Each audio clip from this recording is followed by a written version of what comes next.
The FBI lays out in this document that one of the reasons they needed to do this was A, the documents, they knew there were classified documents in there, but B, they couldn't be sure that they were stored properly. They were all over the place, intermixed in all kinds of other documents. And they write here that they wanted to identify any persons who may have removed or retained classified information without authorization from the president's residence. Okay, let's unpack when we talk about what a top secret document is.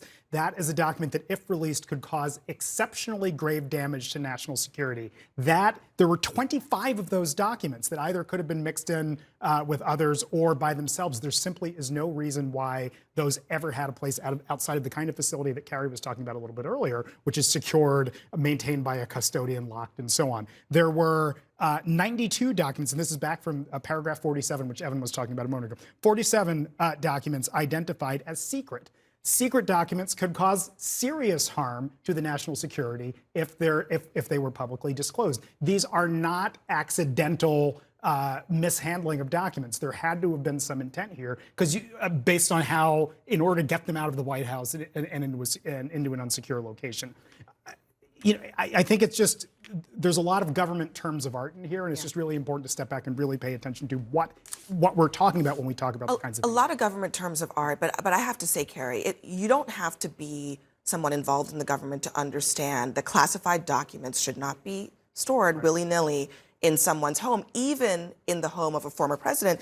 But this extraordinary letter that Caitlin reported on from Evan Corcoran with an attorney for the former president seems to suggest that he cannot be held accountable as a former president for the mishandling of classified documents. What did you make of that? Yeah, so I want to address this issue of declassification, because there is an argument that appears to be being made perhaps by the former president that he had, or we've heard this in the public commentary a little bit from his former aides, that he had declassified documents. So a president does have the authority to declassify documents. And it's not so much an issue that there is a really defined required process, because this is an executive authority of a president to be able to declassify. So even if a former president didn't follow a particular process, there still needs to be some demonstration that it actually occurred.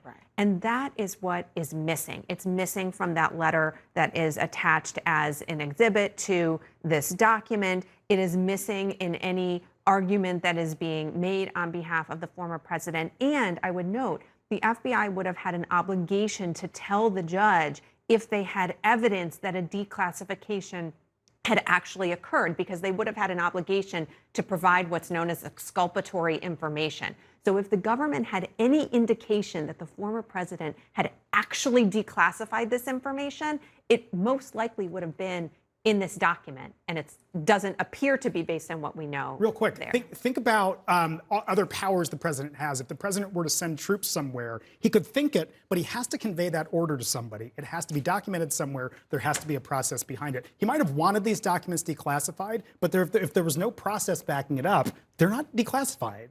Right. As far as we know, there has been nothing revealed publicly that indicates, and there's nothing in this document that has been released in part that indicates there was an actual declassification. Elliot Williams, Carrie Cordero, thanks for staying with us.